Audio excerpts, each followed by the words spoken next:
Hi, and welcome to Junior Achievement's Dollars with Sense program. We're really excited to be in your classroom today virtually. My name is Brenda Kenny, and I'm the VP of Programs for Junior Achievement of Nova Scotia.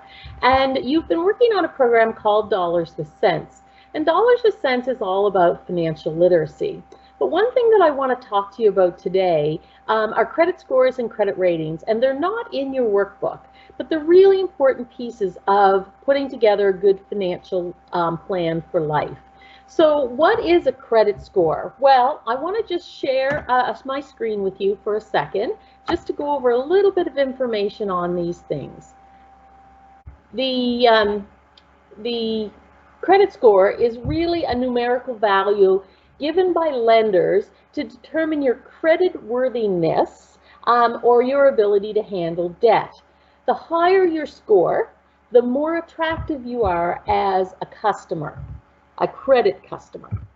So what is a good credit score? Well, it's typically between 300 and 900, and anything higher than 660 is considered pretty good. So if you have a poor or fair one, you're going to be under 600 in order to have fair. Good is kind of that area between 660 and 724. Once you go over 724 on your credit score, then you're considered very good. And anything really over 760 is considered excellent.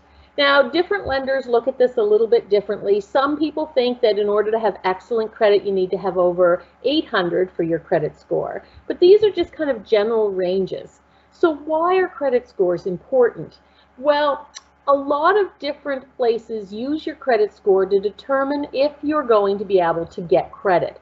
And this can be simple things like getting a cell phone that you pay a monthly bill. It can also be for getting electricity in your home. So if you call Nova Scotia Power and you have a poor credit score, they're going to require that you give them a deposit in order to get your power hooked up. And this can be an apartment as well as a home. And those deposits depend on how poor your credit score is and how much electricity is typically used at that location. So if you have a very poor credit score, you could be looking at $1,000 or $2,000 required for a deposit. And that can be really difficult, especially when you're moving into a new place and you already have additional moving costs and setting up different things and having to pay first and last month's rent. So if they see that you have a decent credit score, then they will lend you that credit to be able to pay your bill monthly, as most people like to do. So what else is it used for? Well, obviously for loans, whether it's a car loan, going to a dealership, or going to the bank for a loan, for home repairs, maybe for schooling, or to buy a property. So mortgages obviously are very important that you have a good credit score for it as well. Now, getting a car, let's use some examples. You can get a car with poorer credit. You'll often hear commercials saying, nobody rejected it, credit for everybody. And yes, they'll extend you credit even with a poor credit score, but they're going to charge you a lot more interest, and they're not going to extend that payment period for very long. So if you have a very poor credit score and you go to borrow for a car, and a lot of dealerships will do this right in-house, you will have to pay a much higher interest rate. It could be as high as 15, 18, 25%. So if you think about that, for every $100 you borrow, you have to pay them back that plus an additional $25 if you had a 25% credit score or interest rate. And that can add up to a lot of money. Now, if you go in and you have an excellent or very good credit, then your interest rate on a car these days is probably about 5%. And it can be higher or lower depending on who you're working with and different factors. But 5% is a much better credit interest rate than 25%, and it'll allow you to pay off that vehicle much quicker. This goes with houses as well. So you do have to have a certain credit rating and income and life abilities to pay bills in order to get a mortgage. But if you have a really good credit score, it allows you to negotiate with the lender, the bank or credit union, to get a better rate. So they may state that the lending rate or the interest rate on a mortgage is, I don't know, 4.9%. But because you have really good credit, you might be able to get it for 2.9%. And these are just examples of numbers because the numbers fluctuate quickly and often. But those are some examples of why having a good credit score help you with the things that you're going to want to do in life. So what is a credit report? Well, a credit report is a listing of all of your loans, credit cards, bank accounts, and different things that they take into account when they look at doing your credit score. So this allows you to see what do you have for loans. And these stay on your records for years. 7, 8, 10 years they can stay on your credit report, even when they've been closed or paid off. But all of those pieces make up your credit score. So what are they looking for in order for you to have a higher credit score? Well, paying your bills in full and on time is one of the most important things. And it takes a while, a number of years in many cases, to increase your credit score. If you have no credit history, you usually start somewhere in the middle. Not good, not bad, just kind of in the middle. And then what you do from there determines whether your score goes up in a positive position or starts to go down in a negative position. So doing things like ensuring you pay your bills on time. You might think, oh, it's only a couple days late. A couple days late makes a difference. You miss a payment here, you miss a payment there. It might not seem like a big deal to you, but it is a big deal to whoever it is extending you that credit. And little by little, those things will negatively affect your credit score and bring down your rating.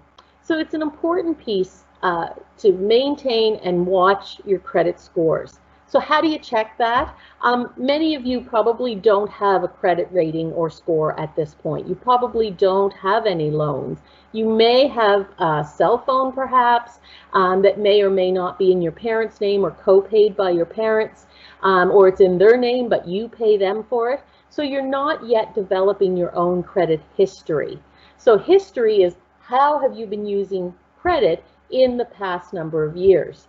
So once you get to the point that you are using credit and it is in your name, then it's important to keep an eye on your credit score. And you can do it through your bank. There's usually, if you're doing online banking, there's usually a link there to one of the two credit report companies in Canada, TransUnion or Equifax. I personally use a website called creditkarma.ca, and it uses information from both of those sources to come up with a credit report. It is important to check it regularly. It's a great way to see if somebody is using your name or your credit in an identity fraud type of way. So if you're noticing things on your credit report that you don't have, you really should be reporting those to your bank. So that's a little bit of information on credit scores and credit reports. I hope that you found it helpful. Okay, we want to talk a little bit today about investment vehicles as well. And an investment vehicle is a way to use your money to make money. So if you'd like to, you can turn to page 23 and 24 in your student workbook, and we'll talk a little bit about some of the main investment vehicles. The first one you're going to see listed there is a Canada Savings Bond. Well, Canada Savings Bond no longer exists, and we really need to update our workbook.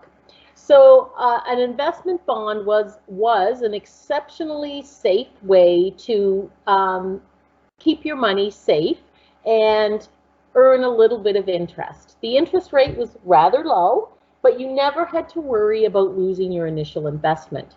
So a GIC, or Guaranteed Investment Certificate, is one that many people use. And you can put your money in for a certain term, a certain amount of time, 30, 60, 90 days, 1 year, 2 years, etc. And they guarantee that if you leave your money in for that term, then at the end of the term, you will be paid out a certain amount of interest. Again, it's a lower investment rate, but it's always safe and secure. So if you know next summer you really want to buy a bicycle and you want it to earn a little bit of interest, or a car, then this is a safe place to put it. You can take your money out before the end of the term, but if you do, you don't make the interest on it. You only get back your original money. So it's a nice, safe way to keep your money, earn a little bit of interest, and just know that it's there anytime you really need it. And you can set up any of these GICs at your bank or your credit union.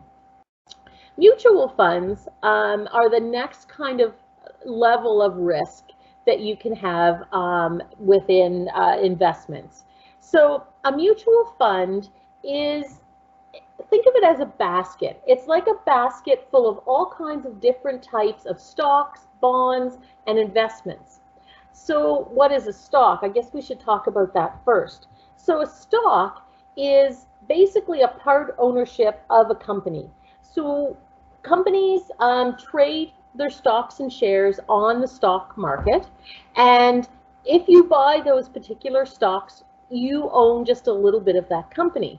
And if the company does well, then you make money. If the company doesn't do well, you lose money. So they're very risky. And sometimes it's not even what's happening with the company specifically, but it could be what's happening with the global economy.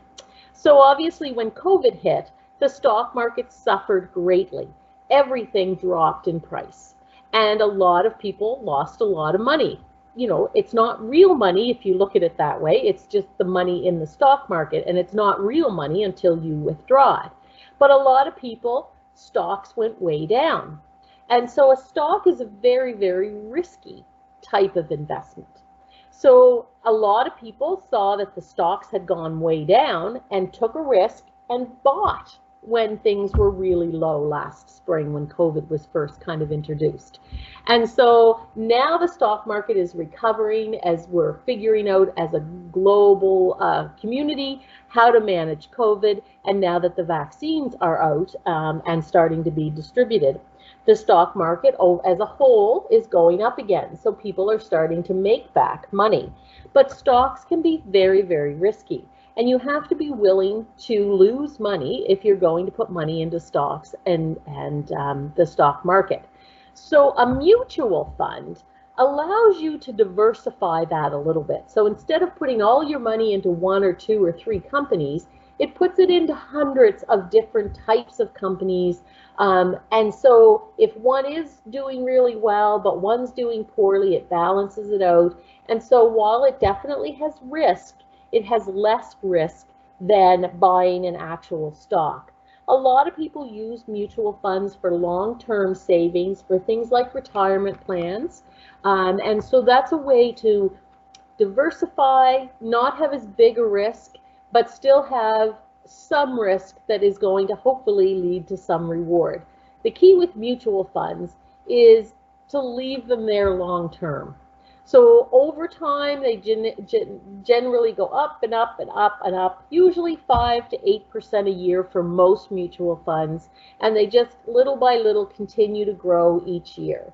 And so they're a good place for long-term type investments that, you know, are risky, but not as risky as a specific stock. So if we look on page 24, there are two other types of saving vehicles, and these are quite popular with most people today. So the first one is called a tax-free savings account. Anytime you make interest on any of the money that you have in stocks or mutual funds, you have to declare that as income to the government as part of your income.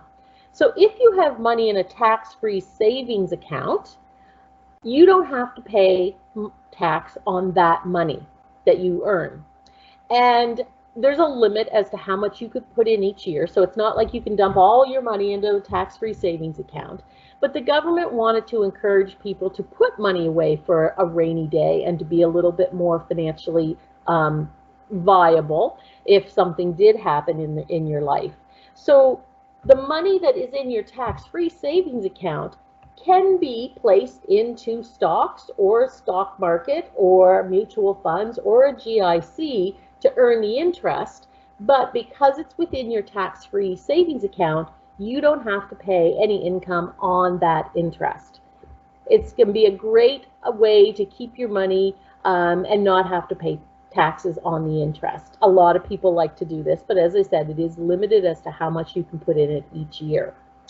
The other one that's very popular are registered savings plans. So you might hear of RRSPs, which are registered retirement savings plans, or RESPs, which is a registered education savings plan. And so these are kind of long-term investments typically.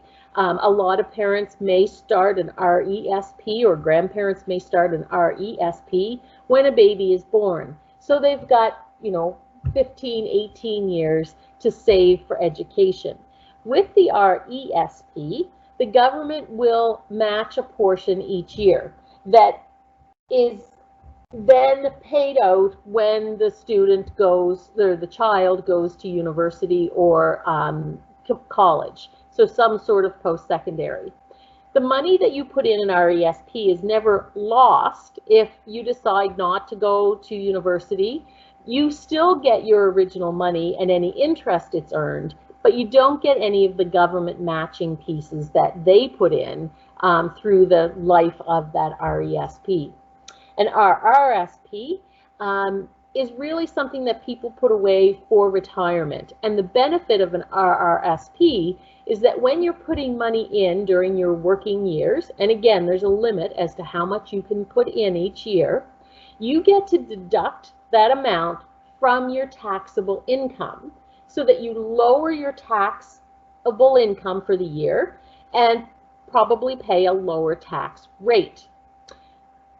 But when you retire and you take that money out, you then do have to pay the taxes on it as income that you withdraw each year.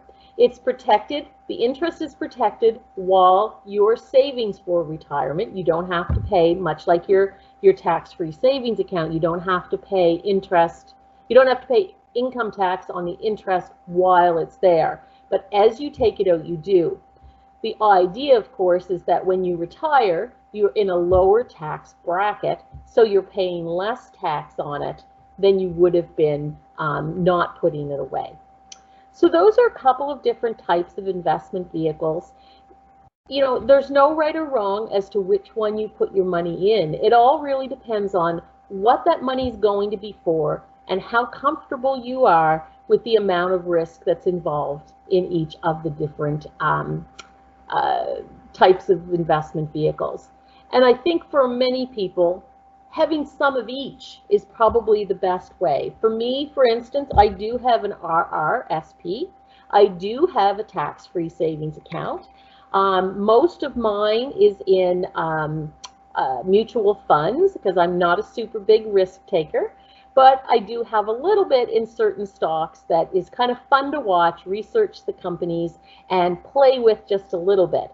Not too much money because I'm not the type who wants to risk any large amount of money. Not that I have a large amount to risk anyway, but it is fun to kind of follow those along and do that as well. So if you're interested in learning a little bit more about investments and a little bit more about financial literacy, after you finish the program, you can visit the Junior Achievement Digital Campus at www.jacampus.org. And under the self-directed programming, you can find dollars with cents and do, some of the activities that you're doing in the book are there, but there's additional ones as well. There's also one called Personal Finance that kind of takes it to the next level. You might be interested in that as well. And then we also have an investment strategies program that you can register to be part of. It runs in April through May and into the first week of June. And it's a stock market competition that allows you to play with stocks. They're not real, but you get to play with a $100,000 portfolio and see if you can make that money grow in the stock market over a 6-week competition period. If you're interested in doing that, you can do it on the JA team by going to our website at www.janovascotia.ca and hit register for Investment Strategies program. Thank you so much for listening. I hope you learned a lot, or at least a little today, and that you take your financial literacy seriously. It really can set you up for making choices that you want to make in the future. And it really all comes down to thinking about how you're using your money and what works best for you. Thank you. Bye-bye.